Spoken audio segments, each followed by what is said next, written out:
Hello dear students, my name is Kansnalo. Welcome back to the channel. Welcome back to the new video. और भाई साहब अपने as promised बोला था कि अपन लेके आएंगे जी PYQs from this chapter. Last year का जो पेपर हुआ है उसका सेट हमारे पास पड़ा हुआ है जी, ठीक है। Now today we will do the all the questions from this chapter जो पेपर में आए हुए हैं, ठीक है जी। So क्या लिखा है मैंने यहाँ पे देखो जी, I have written the entire formulas of this chapter।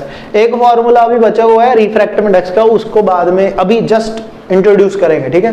पहले मिरर फॉर्मूला लिखा है जी, मैग्निफिकेशन लिखी है, लेंस फॉर्मूला लिखा है, लेंस के लिए मैग्निफिकेशन लिखी हुई है, ठीक है जी। And after that radius of curvature का relation with focal length and power of lens का रिलेशन विद फोकल लेंथ। तो आओ जी अपन करते हैं PYQs of the light chapter जो लास्ट ईयर का पेपर हुआ था 2023-24 फॉर नेक्स्ट अपकमिंग एग्जाम, ताकि अपन को पता लगे कि कैसे कैसे क्वेश्चन पूछे जाते हैं भाई, ठीक है जी।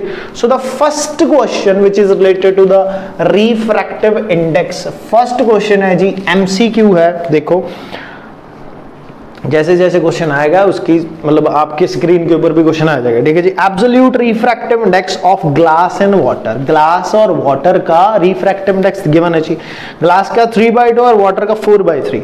If speed of light in glass is 2 × 10⁸, then the speed of light in water is. अब देखो यार इस न्यूमेरिकल को डायरेक्ट कैसे सॉल्व करेंगे, आपको एक वैल्यू याद करनी पड़ेगी। This value you have to remember, the speed of light in air. सीधा क्वेश्चन हो जाएगा इससे। Speed of light in air कितनी होती है जी, 3 × 10⁸ मीटर पर सेकेंड, ठीक है जी। और रिफ्रैक्टिव इंडेक्स के दो फॉर्मूले हैं, साइड पे लिखने जा रहा हूं। रिफ्रैक्टिव इंडेक्स के यहां पर रख देते हैं, refractive index which is denoted by n। इसके दो फॉर्मूले जी, एक तो sin I / sin r which is called Snell's law. Snell's law के बारे में बताएंगे थोड़ी देर में, ठीक है जी। स्नेल्स लॉ है जी लॉ ऑफ रिफ्रैक्शन।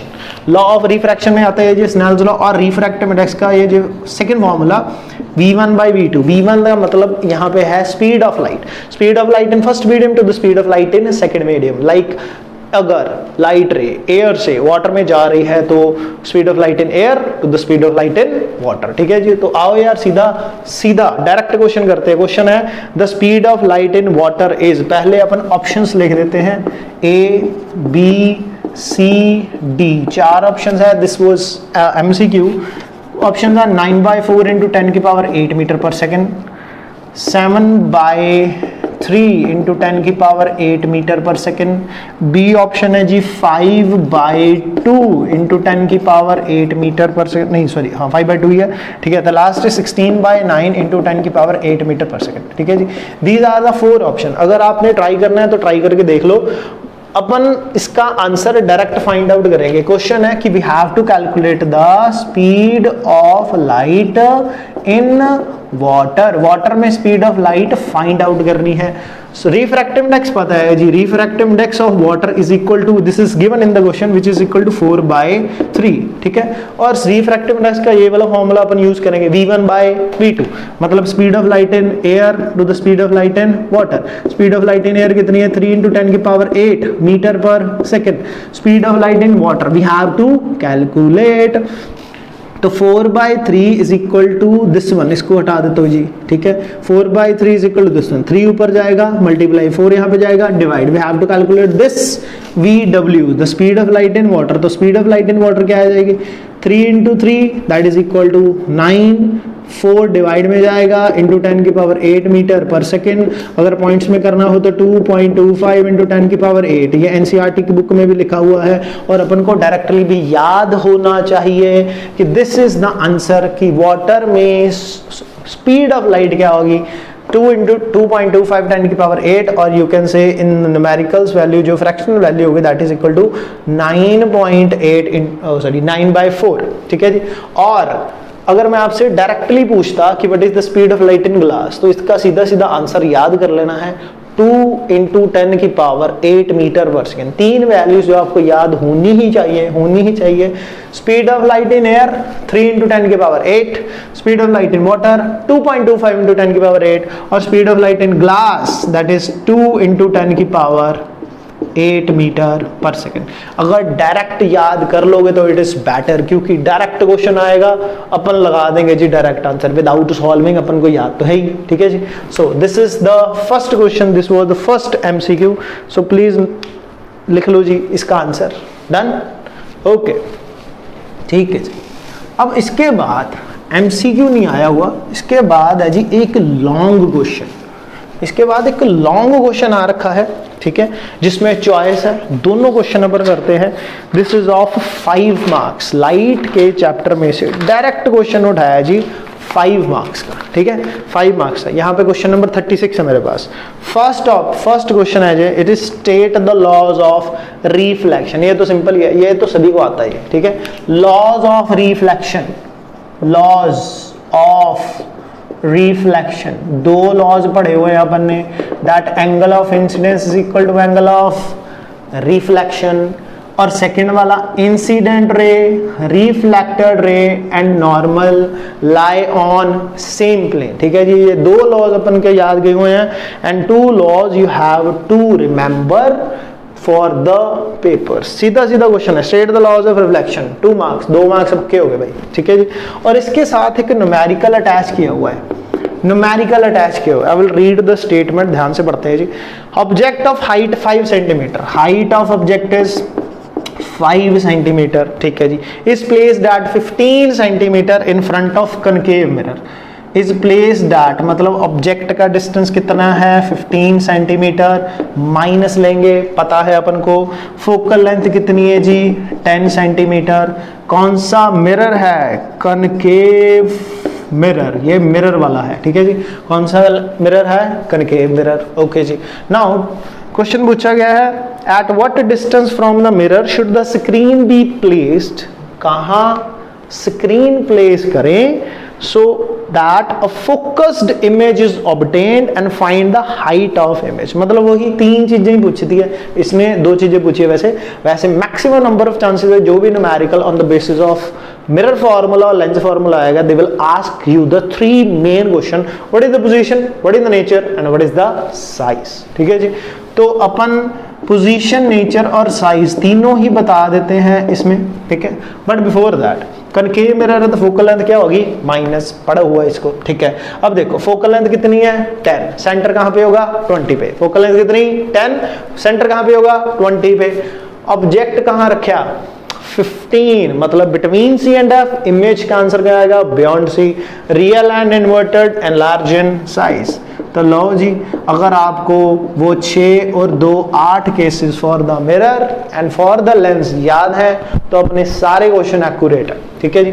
चल देखो, using mirror formula 1/v + 1/u is equal to 1/f, 1/v, u की वैल्यू कितनी है -15, focal length it is equal to -1/10। और स्टूडेंट्स गलती क्या करते हैं, वो माइनस साइन को नीचे रख देते हैं। You have to keep the minus sign of the fraction on the upper side. Numerator में लगाना है, डिनोमिनेटर में नहीं लगाना, नहीं तो गलती कर दोगे, ठीक है।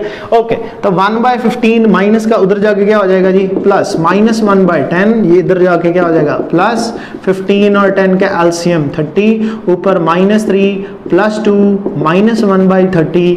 और ठीक चल रहा है, ठीक चल रहा है, ठीक चल रहा है, ओके। तो 1/v इज इक्वल टू -1/30। ओ नीचे हो गया, नीचे हो गया, नहीं नहीं ठीक है। 1/v is equal to -1/30। तो v की वैल्यू क्या आ जाएगी जी -30 सेंटीमीटर। रेसिप्रोकल करके क्या आ जाएगी -30 सेंटीमीटर। ये नोट डाउन करो, ये नोट डाउन करो पहले। v की वैल्यू क्या आ जाएगी -30 centimeter. And after that find the height of image. ये पहले नोट डाउन कर लो, I have to erase that, okay. Now after this what is the height of image. Height of image कैसे calculate करेंगे, using this hi/ho is equal to -v/u। अब देखो height of image divide by height of object कितनी है जी 5, it is equal to -v की value कितनी calculate करी -30, u की वैल्यू कितनी लिखी हुई जी -15। अब आराम से देखो, एक माइनस साइन फॉर्मूले का ही है, एक माइनस साइन v का, एक माइनस साइन u का, ठीक है जी। माइनस माइनस प्लस 3 साइन है तो एक तो बचेगा ही, ठीक है जी। अब देखो -2, 5 ऊपर जाके multiply, answer -10। Height of image is -10 centimetre. अभी अपन ने बोला था कि when the object is placed between, अब देखो आराम से, फोकल लेंथ कितनी 10, सेंटर कहाँ पे 20 पे, ऑब्जेक्ट कहाँ पे रखना है 15 पे, मतलब between C and F. Image कहाँ पे बनेगी बियॉन्ड सी, मतलब अपना जो भी आंसर होना चाहिए that will be greater than 20। Centre से ग्रेटर आ रहा है। Size should be bigger, large, ये 5 या 10 बड़ा है, नंबर बड़ा है। पर इसको प्लीज ध्यान से रखना, if there is a negative sign, तो नेगेटिव साइन का मतलब इमेज अपनी उल्टी है, रियल एंड इन्वर्टेड।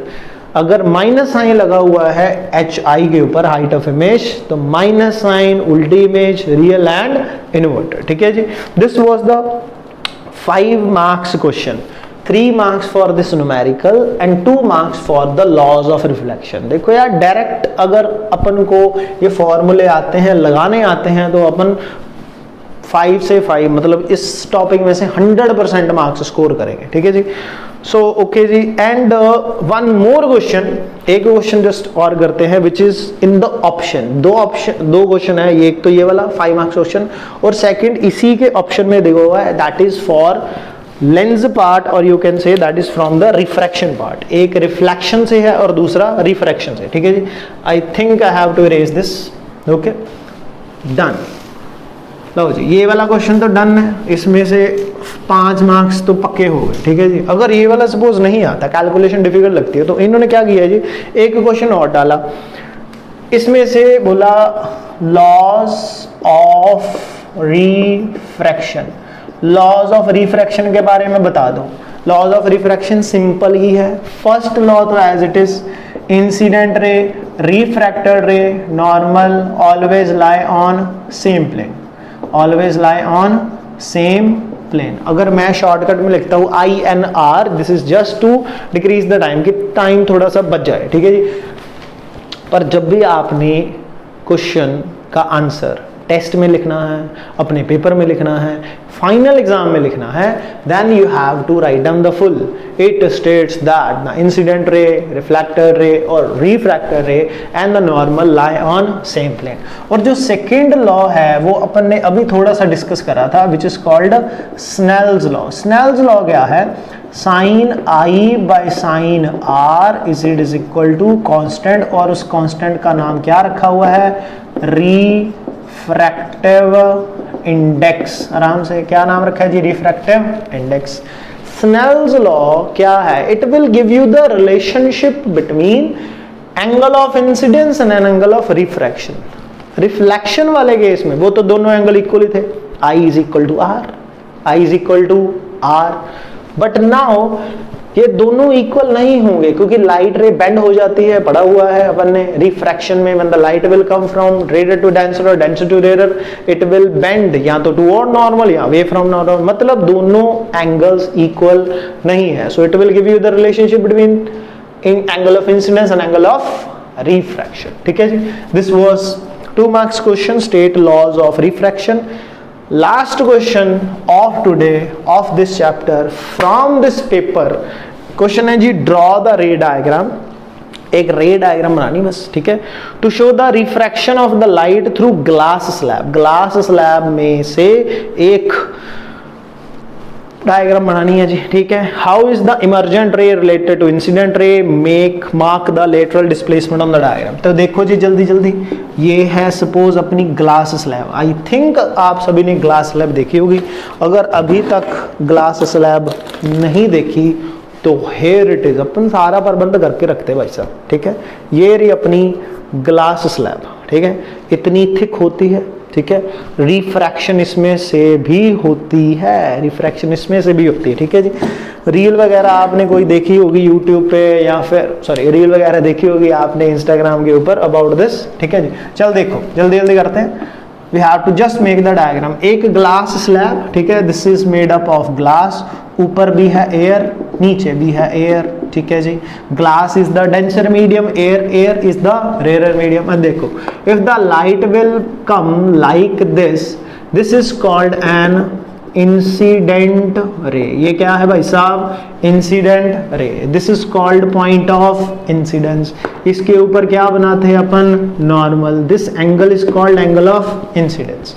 आराम से, this is the incident ray, ये हो गया जी अपना normal. The angle between incident ray and normal is called angle of incidence. ठीक है जी। नाउ अब बताओ आराम से, when the light will move from air to glass, when light will move from air to glass, it will bend, surely bend. कैसे bend होगी, toward और अवे, टुवर्ड और अवे, टुवर्ड। तो इसके लिए आपको एक मूल मंत्र दे रहा हूं, यही वाला याद रखने का, बिल्कुल यहाँ पे RDT। क्या है जी, RDT। R stand for rarer, D for denser and T for toward. When the light will move from rarer to denser, light will move from rarer to denser, it will bend toward normal. कहां से, कैसे bend होगी, it will bend toward normal. ठीक है जी, bend toward normal, bend toward normal, normal bend होगी जी। Okay, now this रे, इसका नाम क्या रखा है जी, रिफ्रैक्टेड रे। क्या नाम है जी, रिफ्रैक्टेड रे। जो रिफ्रैक्ट होगी उसका नाम रख दिया रिफ्रैक्टेड रे। ओके, समझ आया। नाउ एक नॉर्मल और ड्रॉ किया। अब देखो, now this ray will move from glass to air. कैसे, ग्लास से बाहर आनी है, glass to air. Now it will bend, कैसे, टुवर्ड और अवे। इसका उल्टा कर दो, rare to denser toward the normal, तो उसका उल्टा, डेंसर टू रेयर तो away from normal. Away from normal कर दिया जी, ये लो, अवे फ्रॉम नॉर्मल कर दिया जी, डन। अब देखो ध्यान से, इस रे का एक स्पेशल नेम है, वो वाली रे जो किसी भी मीडियम से बाहर आ जाए, किसी भी मीडियम से बाहर आ जाए, जो होना है फिनोमेना, रिफ्लेक्शन, रिफ्रैक्शन, कुछ भी होना है, होने के बाद बाहर आ जाए, तो दिस रे इज कॉल्ड इमर्जेंट रे। क्या नाम है जी, इमर्जेंट रे। इमर्ज हुई, बाहर आई। ठीक है जी। एंड आफ्टर दिस, यहां पे जो एंगल बनेगा E, which is called angle of emergence। Angle E का नाम क्या रखा है जी, एंगल ऑफ इमर्जेंस। क्या नाम रखा है, एंगल ऑफ इमर्जेंस।